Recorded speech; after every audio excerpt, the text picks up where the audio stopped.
People who were not even born during the release of Alaipayuthey seem to be fans of the film today. I wish I had known that the film would have been that relevant for that long when I did the movie, and I'm sure I would have been a little more sincere. I remember Madras Stockist Presents came, and the whole theater went crazy. I want a end to a film. Manisha's films never give me a proper closure. Hello, Madhavan, and welcome to Film Companion South. I really wish that we were doing this interview under different circumstances. We're celebrating a film, but it's a really weird world out there, and I really wish it was a different time. Well, I wish it was dramatically different. Yeah. But anyway, I just thought let's go back 20 years in time. Now I'm seeing a Madhavan who is comfortable with the bits of gray that are peeking out of his beard and in his hair. Let's go back 20 years when you were Maddie and you were causing this huge uproar in Chennai and in other places in Tamil Nadu, especially among the female population. What are your memories of the time back then when Alaipayuthey was just released? Uh, First of all, I can't. Well, thank you for having me, Baradwaj. It's always a uh, pleasure to talk to you. I look forward to your questions and your insights, and I'm very amused with the interview that you did on Alip by the 20 as of this morning. I can't, first of all, believe, like you said, that it's been 20 years, 2 decades. It's a milestone of sorts. But I had actually thought that over a period of time, this would be a film that would be my debut, but only I would remember it. I didn't think it will have as much relevance as it seems to have even today amongst people of my generation, the generation below before me, and a few generations after me. And so it's quite flattering.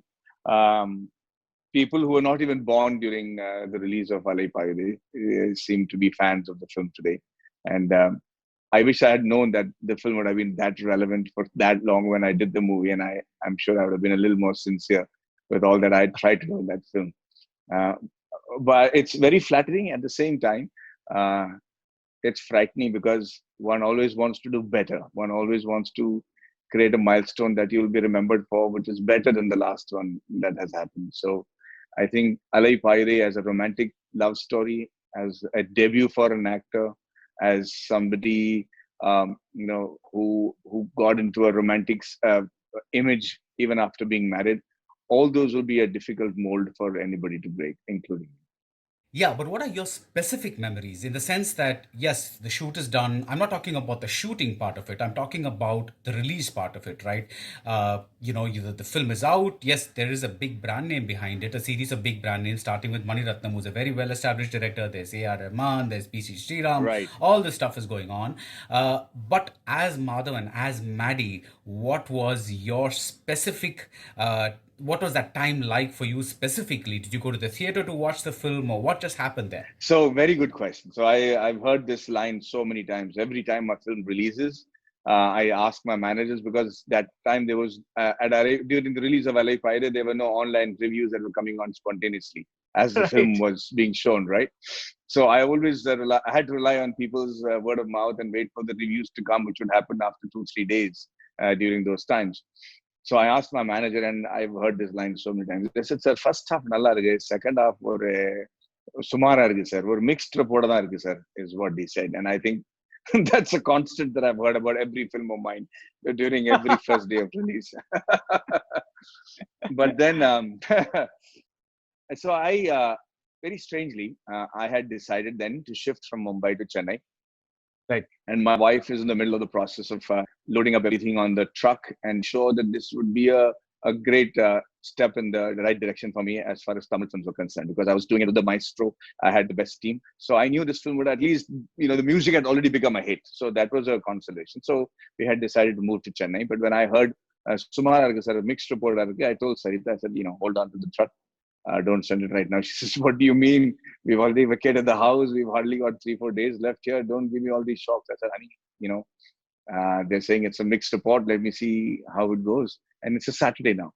So I couldn't handle it anymore, Chief. So what I did was I called the car, got into it, and I went to Devi Theatre myself without telling my manager Nazir and all that. And I said, "Please, I want to go see the crowd reaction myself."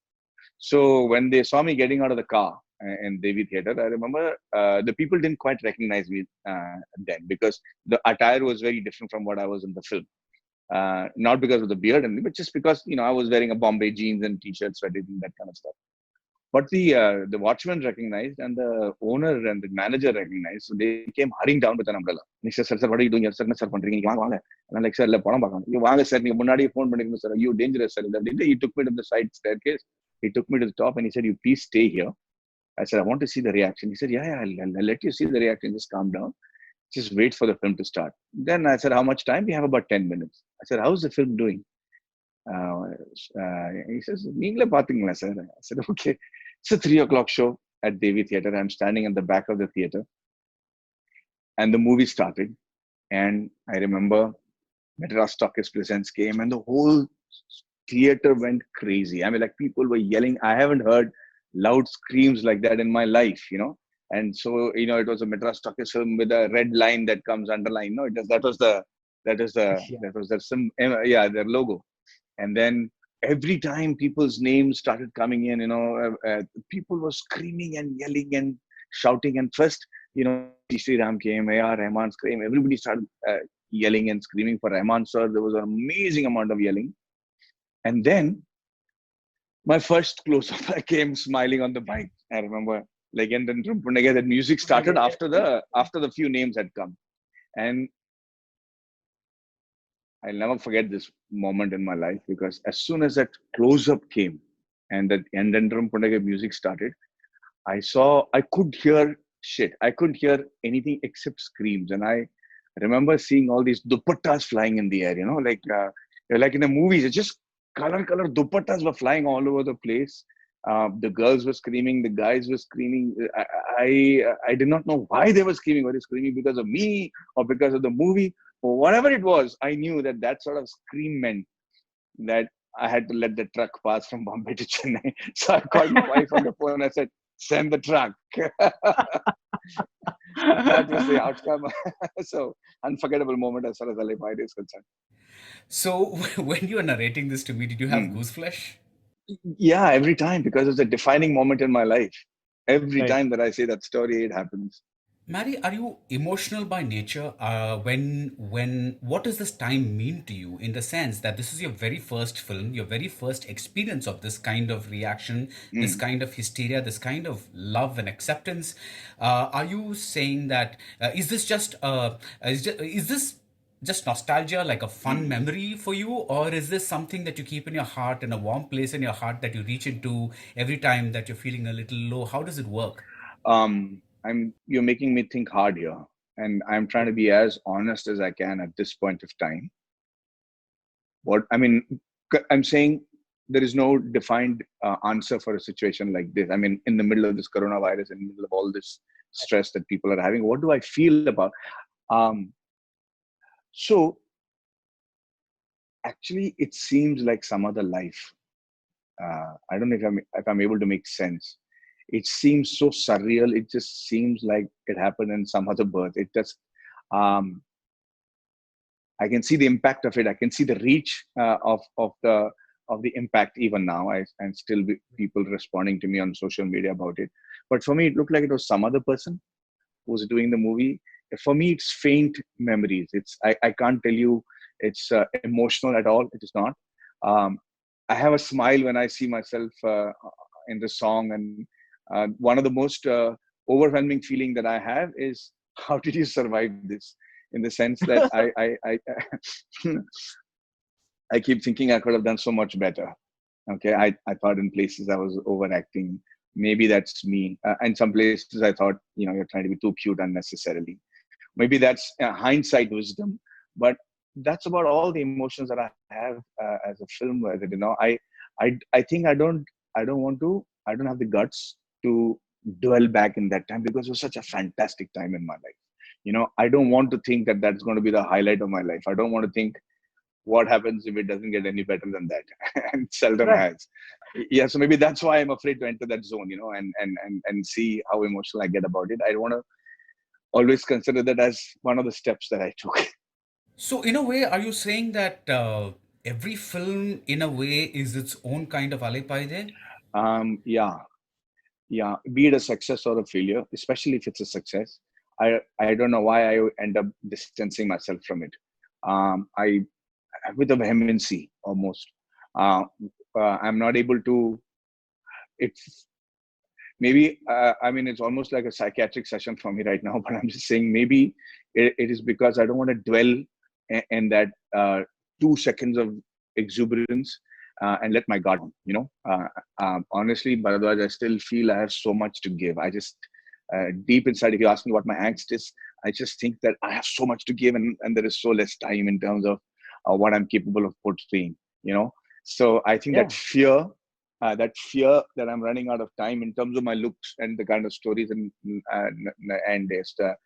characters that I wanted to portray is the window is closing in, and I have to come to terms with the fact that there are some stories that I cannot do anymore, and I'll have to get somebody else to do it, and there are yet other stories that I have to indulge in. So I think that fear keeps me trying to do the success. Did I just hear you right? Did you just say the time or the window is closing in on your looks? Yeah, like we discussed the other time, in terms of being age appropriate roles, right? Okay, I got it. So Okay. yeah, yeah, not in terms of anything else. It's just that there were so many defense stories I wanted to say. There were so many which I'm preview to, and I know I can't Right. play a young soldier anymore, and so those are the fears that I have. So maybe I'm trying to look for other avenues. I'm trying to see what kind of stories will make sense post the coronavirus era. What are the principal changes in people's priorities that will happen? What will be Right. what will make sense and what will not? So those kind of questions that keep cropping up, and trying to project ahead and seeing how that will manifest itself, and how I can take 2 steps ahead of it and make a story that will be relevant in during post corona era. Maybe those are the fears that I have that doesn't allow me to dwell on any of my past. The way I look at it is like if there is something that if there is a film, anything that's right now giving people an opportunity to reminisce and feel happy about something, especially because people are in such an anxious state right now. They're in a constant state of anxiety, and the world being what it is today, I think anything that gives them that little escape, that opportunity to step out of the box a little bit and then come back in, I think that's a good thing, right? It's I see the wisdom of your point now. In fact, we had this conversation 3 days ago, and I said I don't want to talk about it because I just thought it just didn't make. I was trying to be it make me feel trivial if I talked about Alaipayuthey. But what you said made sense. Any sort of relief from the monotony of this time would be a welcome change. So yes, so I succumbed to that, and I am afraid I was wrong. But that's about all I can do is talk about it. I don't Right. like what I'm saying is it doesn't give me, it gives me joy talking about it now to you. But I wouldn't be sitting back saying 20 years of Alai Paire, wow, great achievement, if it wasn't having this conversation with you. It would have been a Right. normal day for me. So, are you the kind of guy who marks important dates on a calendar the way Shalini does in Alaipayuthey? Are you the guy who says, this is Alaipayuthey Day, this is Rangde Basanti Day? Do you circle all those dates? I have very limited random access memory, so I have enough stuff going on there as it is. I don't remember birthdays. I don't remember these delicate dates that I'm supposed to, cherish. Thank God for Google Calendar, or the phones that remind me of the important days in my life that I need to remember. That apart, no, not really one of those reminiscing sort of a guy. You use the word relevant to describe Alaipayuthey. Now, this is a movie from the times. There was no smartphones, software was just becoming known in India as something that young people could do. What makes such a movie relevant, to use your word, to youngsters even today? What kind of carries it across time? Actually, that's not a tough answer at all. See, every film that has been able to create a world that is believable in that time, that has been true to the era in which it is being made, or has been true to the world it has been made, and therefore those films have always been timeless. Alaipayuthey was based in a particular time period. That was the kind of things that was happening in the world around us. Software was glowing. There was the South Indian boy was becoming smarter. He was flying all over the world. Of this type, based in that era, in that sort of train and non-smartphone era. That story was true at that time. There was no what I would call unreasonable liberties taken. You know what I mean? So it became a real story, and so it was able for you to, for example, let me give you a great example. For instance, Lion King, when we first saw it, it's an animation film. To think that an animation film is capable of withdrawing that much emotion from you was unthinkable, because till then animation was supposed to be cartoon. It's funny. You laugh at it. But here I was able to feel the romance between Simba and Nala. I was able to feel the sadness when the king died, because they create a proper world. The mind is capable of going there. When there are no anomalies in that world, you're able to relate to every aspect of that storytelling, and therefore get completely sucked into the emotions. That is what Alaipayuthey does for you. It is no hero. It's no guy who went out and beat up 16 guys. What he did looked possible. His analytical skills with respect to how he finds the girl on the train looks believable. Shalini, in her way she was dressed, she looked like she could have been from that colony. She performed in that manner, except for the songs, which I call an extension of disbelief. Except for that, which was supposed to be a relief at that time, the rest of the story still held water in that time and space. And there was nobody being made an superhero by the director. They were being made aspirational within the realms of reality, which is why I think Alaipayuthey has that sense of eternal love story feel to it amongst the Tamil youth. Maddie, I've heard this about a lot of people who work with you. They hand over a script and then you come back to them with a ton of questions about character, about plot, and say, this is working for me, this is not working for me, why is this character doing this at this place, and things like that. Now, go back 20 years, Mani Ratnam is handing you the script of Alaipayuthey and he's saying, this is what it is, and then you're reading it. Is it something that worked for you right off, or did you go back to him and says, boss, I'm not getting this, why is Karthik behaving this way, why is this happening at this particular point? Did you have questions? No, now I'm going to get into trouble. But yeah, I read the script, okay? And this is going to be interesting trivia for you. Till the actual edit, we didn't know whether we are going to have it linear or non-linear. Right. We actually shot keeping both of it in mind, okay? There was also a very debatable issue of what the end of the film should be. I remember me being the only complaint that I have with Mani Sir's films is that I, being a eternal romantic or a ardent listener, I always want a end to a film. I want it to be properly ended, and I want a closure when I walk out of the theaters. Mani Sir's films never give me a proper closure. Of course, a much better evolved way of filmmaking, and definitely a evolved storytelling. But for me, it was not for me personally as Maddie. Even in Mauna Ragam, it was very emotional. It ended very well. But I wish we had, why did he not say anything to her? There was that sort of a, angst that I always had. Nayakan also, it's like, oh, he died? That's it? There's no happy ending after that? There's like, no, there's, yeah, fine, it's great. But I was 16 years old and I wanted Kamal Sir to live, man. Come on. So I remember having that. And so with Alaipayuthey too, there was a discussion of finishing the film after I observe how Arvind Swamy stands up for Khushbu. So it was me realizing that, oh, that's the kind of husband one should be. That's the kind of having somebody's back, as a husband I should be, and look at the relationship between the two of them. And that was supposed to be the climax. Whether Shalini lives or dies or whatever, Namani sir thought we'll leave it open. And my heart broke. No, sir, please. I remember having this discussion with him, and he's like, no, I have an ending.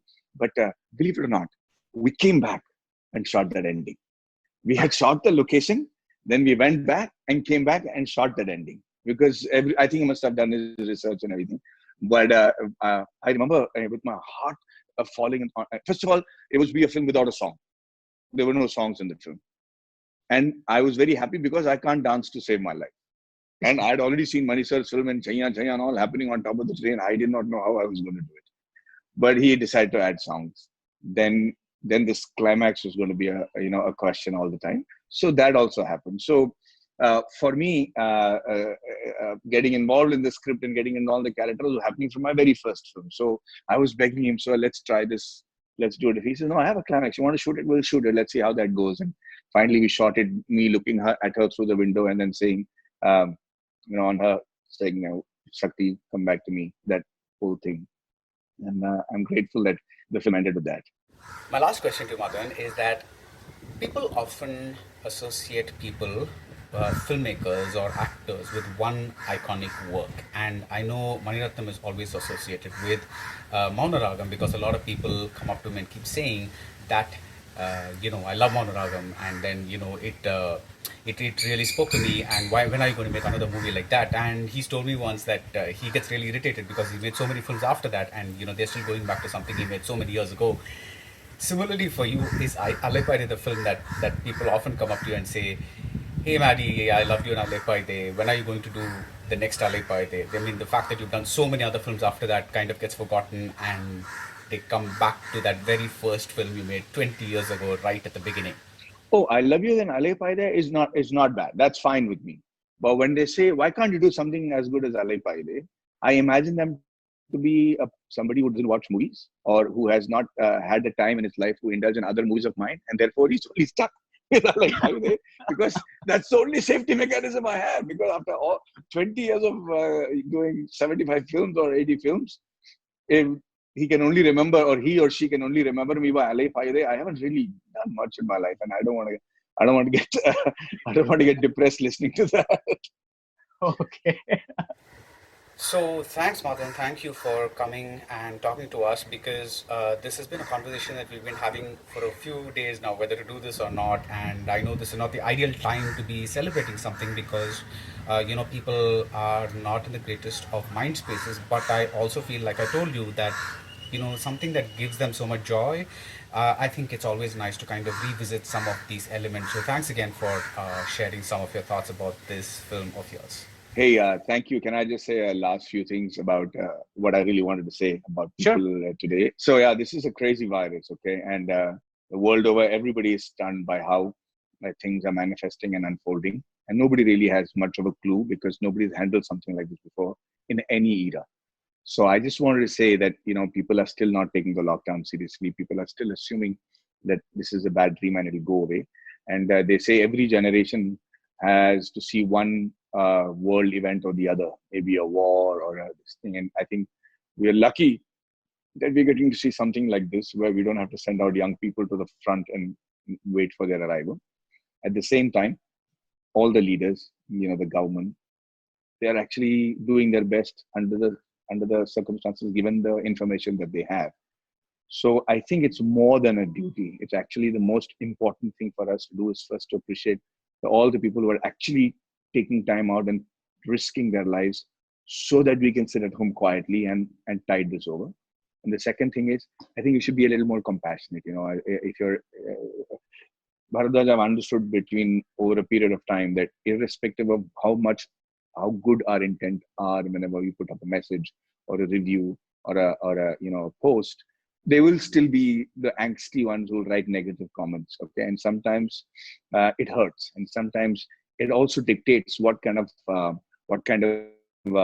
comments or posts we put later on. We tend to ignore the positive, and we always have the negative ones really play heavily on us.